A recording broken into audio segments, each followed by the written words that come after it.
Hi, everyone. Today is Friday, September the 10th. I can't believe that. This is the first day I've had alone. We had Labor Day weekend, of course, and now my husband is golfing and my daughter's in school today. I can sit down and continue where I left off. So this is going to be journal entry 4. And I've thought a lot about it, but it really made sense just for me to title this entry, God does not give you cancer, He sees you through cancer. And that's something that my mother said throughout her entire process. And so speaking of her process, again, I'll just go back a little bit. So we found her glioblastoma, which is a very aggressive brain cancer, a tumor, in her front right side on September the 28th of 2017.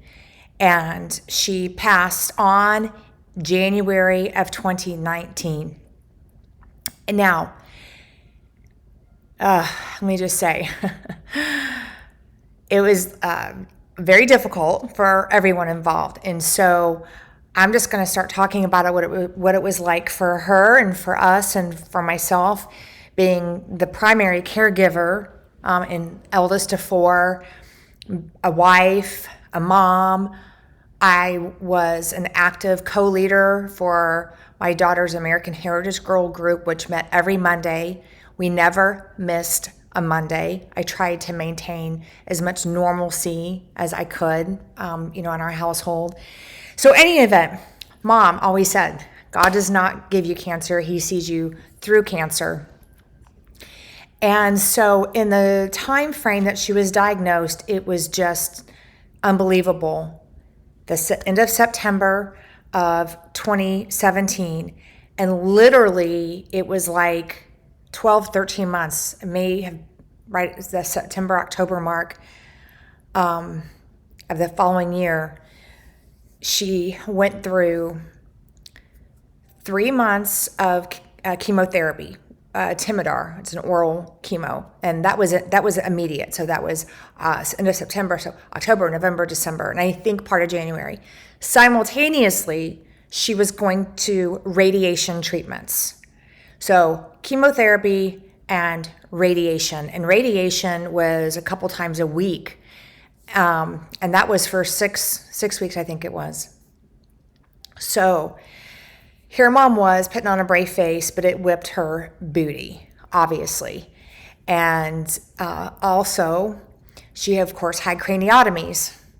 So she had her initial craniotomy that following Monday, then subsequently had several more. I will get into those as I continue to journal. She also had the gamma knife procedure done. So my mom went through literally napalm treatments in her brain. And after my mom passed on, I had shared with someone that nobody should go through being a caregiver alone, and nobody should go through cancer alone. And every kind of cancer is terrible. I just want to share. I've lost other loved ones to cancer, friends with esophageal cancer, lung cancer, and all cancers are terrible. I've had a girlfriend who's had a double mastectomy with breast cancer. My grandmother had a single mastectomy with breast cancer. So it's all terrible. For me especially, though, watching my mother go through a brain tumor and what that eventually did with her in the last 2 months of her life especially, it's like you have Alzheimer's, but you don't. They just slowly degenerate.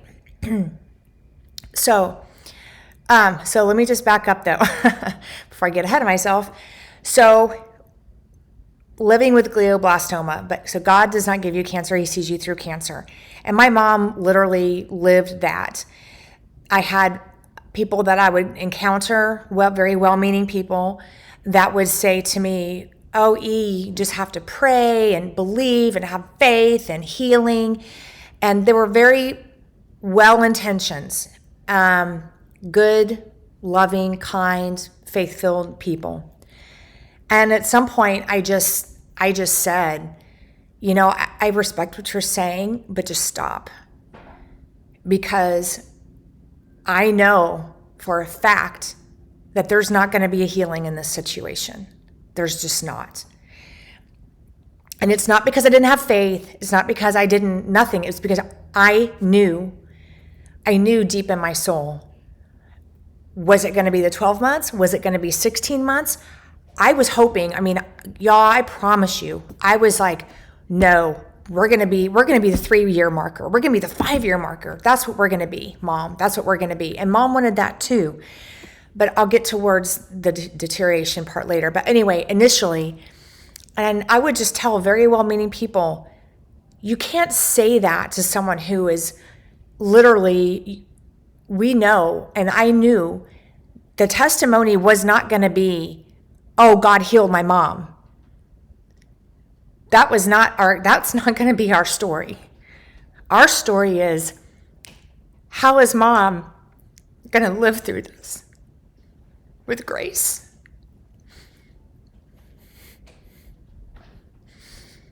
and dignity? That was meant to be her story. It wasn't going to be a healing story. It was going to be grace and dignity and as much joy as she could have. And she had a lot of it. Mom was a lot of fun, and we did a lot of things together. Sorry,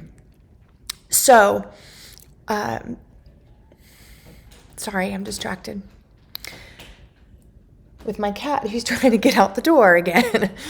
Yes, we have a cat. His name is London. Some of you know him, some of you don't. If you don't, he's part Abyssinian. He's beautiful. He's handsome. He's mischievous, and he's super talented. And he actually, if I don't deadbolt this door that's next to me, he can actually stand up and open the door and get outside. So now he's just down there causing a ruckus. So I'm terribly distracted. So try not to be.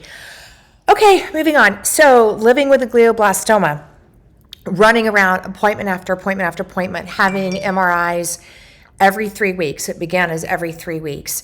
And initially everything, was fine. It was super crazy. Getting up, getting ready, making sure Mom was taken care of, getting my daughter to school, coming back. Now, we did have somebody that would come to the house. My mom's Medicare, Medicaid, I get the two still confused. Any event, we had someone that would come to the house and be with her. And when I was unable to take her to her appointments, her caregiver did. And Mom never wanted to be a burden. And if you have a loved one or someone that has gone through cancer or is going through cancer and you happen to be the caregiver, it's tough, and they don't want to be a burden. And it's such this delicate balance, this fine dance that you do, because they're not a burden. You want to do everything that you can to make them better, to make everything right, to make everything okay. And that's what you do, right? That's what you do when you love someone and you care for them. You don't want them to feel like they're a burden at all. So, I forgot about the steroids, tons of steroids. And that changes people. It didn't happen initially. It happened gradually. And so, maintained normalcy as much as we could, but things weren't normal. So here we are. We have wonderful Christmas, and she made us this beautiful mistletoe. My mom was super talented. She could make wreaths and bouquets and all kinds of cool stuff. And so that Christmas of 2017, she was a rock star. She still had part of her hair growing in, and she had gone through 2 craniotomies by this time. And her scans were looking okay. I was like, this is, good. And deep in my soul, I knew the inevitable. But honestly, you guys, I was just stomping my feet in the ground we're going to beat the odds on this. Like I said earlier, we're going to be that 3-year, 5-year team. So in any event, that Christmas, she was living with us at the time still, and we had a great Christmas, wonderful, wonderful Christmas. And she had made this beautiful mistletoe arrangement, and with, the beautiful, it was fake flowers, but the quality, beautiful kind, and it was with these crystal icicles hanging down, and we hung it over in the piano sitting room, and I have it all on video, and of course I have the pictures when she hung it, and it was that sinking feeling, thinking, oh my gosh, I want this to last forever. Sorry. But was it going to be her last Christmas? Or are we going to make it to the next Christmas? And all of that. And so it's this weird, awful thing. And then the interim, you're going back and forth to the hospitals, right? Or the hospital. Because every time she had a craniotomy, it's a week or so in the hospital. And so I spent my days getting her ready for school. And then let me back up. There were mornings, of course, where mom was able to be with my daughter and do her hair and spend time with her in the morning before school. And I treasure, I have so many videos of that. And coming with us on Monday nights to her young ladies group, and it's kind of like Girl Scouts, but it's called American Heritage Girls. And so there were a lot of really great things. I don't want it to always be sad and bad. We did a lot of fun things, and my mom and my daughter just making a huge mess in the kitchen, making cookies from scratch and icing from scratch. And we have a Meyer lemon tree, and making, lemon icing from scratch, and just doing a lot of fun things. So where am I going with this? So here we were at Christmas time, and then January came, and her scans were looking great, and February came, and so I thought this is going to be good, and then we got a phone call from one of our scans, and it was not so good. So Peter decided to do the gamma procedure with her, and which meant basically you have to bolt these screws into your head while the gamma knife procedure goes around, and you have to be semi-sedated, but you have to be awake at the same time. It was just god-awful, seriously. So went through that procedure with mom, and okay, we're going to get really good results with this. And mom was optimistic. I didn't want her obsessing on the internet, although I know secretly at night she was on her phone obsessing, like we all were on GBM. And but let me just say some kind of fun stuff too. So my daughter and mom in the guest room would spend hours laughing and giggling at watching Say Yes to the Dress. It was so cute. They would laugh and giggle about, can you believe she's going to pick that one, or this and that? And it was just fun times that my daughter and mom had. And because there were days, guys, where she couldn't hardly get up out of bed. I mean, between the chemo and radiation, it was just whipping her bad. And so then the steroids were making her crazy. So she was up all hours of the night. And as things progressed, her scans were looking good, but the steroids were just making her nutso. I mean, she'd be up all hours of the night, would leave the refrigerator open, and I'm like, Mom, don't you hear the beeping? The refrigerator's open. You didn't shut it. And just things like that. It was like she was really, you're struggling emotionally, you're struggling mentally, and just physically. Again, you have napalm going off in your brain. And so things were looking good. I was excited. Her scans were doing well. So here we are. April is my birthday month, and we had a great month. And May comes around, and so mom is well enough. Her scans were coming back great. Now, I need to say, for anybody who's not very familiar with glioblastoma and what that kind of tumor or cancer looks like, it's kind of like Sigourney Weaver, an alien.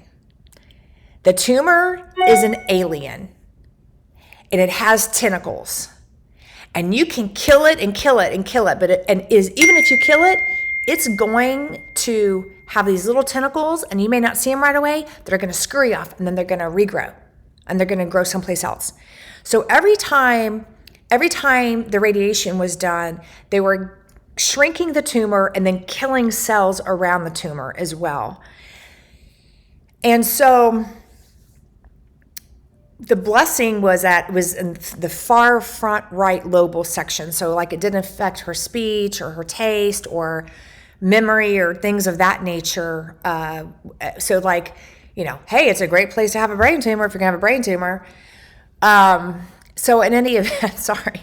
So anyhow, so things were looking really good. And so we decided and we had the approval with Peter, and Mom was excited. We surprised her for Mother's Day for that month of May to move her out of our home, because honestly, y'all, it was getting tight, and as much as I wanted to be, as much as I want to say I was 100% the best daughter in the world, the best caregiver in the world, I wasn't. I mean, at times where I lost my patience, I was frustrated, I was overwhelmed, I was exhausted, being up all night with her, taking her to and from appointments, and then being the mom, trying to maintain normalcy. And I was just exhausted.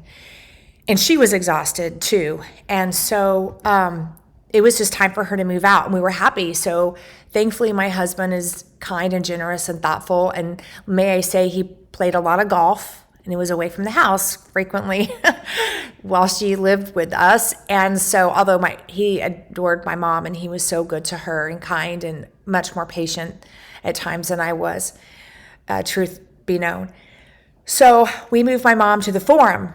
Now in the Woodlands, the Forum is a super great place to live. It's a living facility or caregiving living facility, and then you have independent living.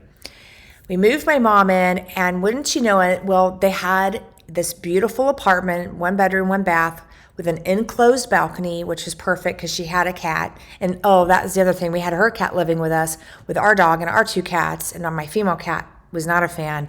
So that was a lot of fun.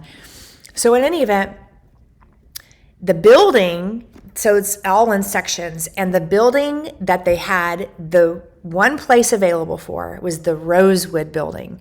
And this is important because my mother loved roses, was always in the garden. If anybody knew her, knew that she had a rose garden in Tennessee. She always had flowers and plants, but she especially loved roses.